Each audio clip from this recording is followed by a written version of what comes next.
Hey everybody, this is Michael from Champion Puppy Training System. I wanted you to act now and sign up for June's new owner puppy boot camp. May filled up quickly and we're now taking reservations for June. So act quick before it fills up. We'll show you your puppy is a champion. Now enjoy the podcast. What is up, champion puppy owners? Do you want a streamlined ownership experience? Do you want a socialized dog with manners, responsiveness, and general life skills? Great, you're in the right place. This podcast is for the accountable puppy owner who wants to better know and grow their dog. Welcome to or welcome back. So what we're talking about this week is using food puzzles and tug toys to the utmost. So we started this week by talking about why use food puzzles. Then from there, we went into a conversation about how to roll out the usage of a food puzzle, like how to graduate your dog appropriately to the usage of it. So it's a nice, smooth, methodical process. Last podcast, I reviewed with you the difference of tugging versus chewing, because a lot of times my clients end up looking to redirect. Think about that word. Redirect. You're being reactive. So the very fact that your puppy hit that point of failure, to me, that's a big siren, that's a big warning sound that your training is starting to come off its tracks, right? So if we can live as cleanly as possible with your puppy for a short period of time, boot camp like in intensity, you should really not have it get like that far. So when I get initial calls from clients where their dog is just completely running amok, nipping their kids and going to the bathroom all over the place, chewing stuff, like that to me just means we got to just start running tight, like how we've been talking about on this podcast. It really should never get to that point where you have to make a determination of, does my dog want to chew or does my dog want to nip? And so I'm going to, figure out if I'm going to redirect and give my dog a bone or reactively engage my dog with play. So again, that's kind of like a failure, but still, it's a second world problem, right? Not quite a third world problem. And so my goal is to, as I told you before, give you first world problems and just kind of trade up issues. Okay, so what we're going to talk about today is my favorite kind of tug toys.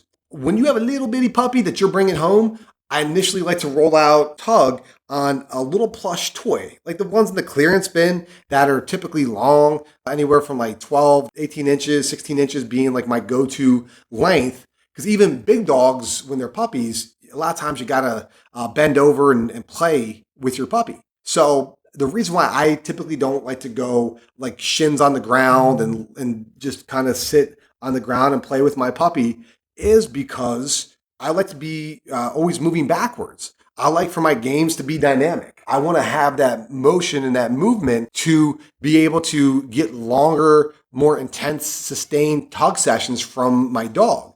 And so that's why I initially like a tug toy that's a bit longer. Typically, they're what is referred to as vocal, where they make that crinkle sound. They might even have a squeaker in them. Some puppies can be initially intimidated by squeakers, believe it or not. So typically, a good rollout item for your puppy is going to be a longer plush tug toy with the sensory-based like crinkle sound in it, or what's referred to as vocal. And so you'll see that I have those on championdogproducts.com, or just go to Champion Puppy Training. You'll see a link there and also in the show notes. Now, with this toy and any other tug toy for that matter, even the indestructible ones, they're not meant to be left down. They're meant to be played with and then put up when you're done with them. Because this isn't a bone, going back to last podcast. This is not meant to be chewed. So a lot of times I'll see like Amazon reviews and different clients make comment of like, they said this thing was indestructible. I'm like, yeah, but it's not intended for that. So it should last for a very long time. Maybe not the plush toys, the intro ones, but some of these other ones that we're going to get into should last a while if used correctly. Now you leave it out in the backyard, or your kids do, and it gets wet overnight, and all this stuff is going to erode it quicker. But if you take care of the things you own, they'll take care of you, right? I constantly review that with my kids and my staff. And so if you can really make it a point to do your best to take good care of these tug toys, you'll find yourself not having to constantly buy over and over again these toys that really shouldn't be throwaway toys. But if you're buying these things, throwing them down for your dog to chew, then you're going to keep having to replace them. I'd rather see you spend your money on daycare and on bones, making the investment in training and spending your money that way, because that's appropriate. That's an investment. So, and that's developing good habits with your puppy, right? That's my first initial intro toy that I use with the little 8-week-old, little 9-week-old pups. After a week or two of that, you can then start to graduate your dog onto, I have a dyno that I sell that I really like because it has a little bit of that crinkle sensory-based sound in it. It's got some rubber on it, which some dogs really like, double stitched, and it's got the squeaker in it. It's just a really good size for most dogs. So like I mentioned, I do have that on our website, Champion Dog Products. You see that in the show notes, that link. And I typically graduate to that next. And then at the tail end, once a dog gets bigger, my last tug toy that I would have a dog go to, depending on its size, some dogs kind of max out at the dyno, I would have them go to a Kong Wubba. So in the beginning of this week, we talked about a Kong wobbler, which is a hard plastic shell that your dog would bat its food out of, nudge with its nose. It has a hole in the side of it, a lot like a birdhouse, where now we're talking about something that is basically like medium size or large size tennis ball with a smaller tennis ball stitched on top of it, covered in nylon cloth. And then it's got some tentacles on it as well. So because the tentacles it's kind of fun and engaging, there's 2 different size balls. It really makes it where for a lot of puppies, it's just a natural progression of eventually getting them to just engage in retrieval period. More often than not, I like to do both tugging, which then can lead to retrieval, and then it becomes a revolving game where the sooner your puppy brings that tug toy back to you, the quicker it can engage and tug, and then you throw the ball again, and then the dog brings it back to you. We're going to talk more about that when we get to the training through play segment of our podcast series. All right.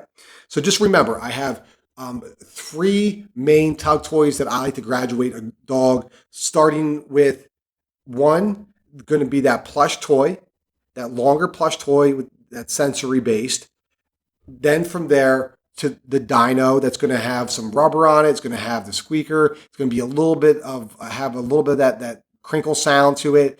And it's going to be double stitched and a lot hardier because pretty soon your dog's just, it's going to become a little bit more of a tugging machine. That's what we want. Then from there, we're going to graduate your dog long-term, depending on its size. If it's medium to large dog, you might graduate your dog to the Kong Wubba. And if you already have a rope and your dog likes it, that's cool. You already have a tennis ball, your dog likes it, that's cool. Just remember, take it up off the ground when you're not actively playing with it. Those same rules apply. There's no hard and fast rule to rolling out tug toys with your puppy. The main thing is that your dog likes it, you're having a good time, and that you're taking care of your equipment. So again, these are just ideas that have served myself and my clients really well over the last 17 years. But if you already own something, give it a try. If you purchase one of these things I recommend and your dog doesn't take to it and naturally leans towards something else that you already own or something else you purchase, hey, run with it. It could be a little bit of trial and error, not the end of the world. It's still going to be, for the couple bucks that these toys are, an investment well made of both your money and your time. Anyway, I hope you got a lot out of today's podcast. I'll be anxiously waiting for you in tomorrow's podcast. Remember, champion puppy owner, action over anxiety, discipline equals freedom. Take the next step, do what you know how to do. Drive the puppy training process. Truly commit yourself to this and hit it hard for a short period of time so you can stop working on your dog and simply enjoy them. I'll see you next time.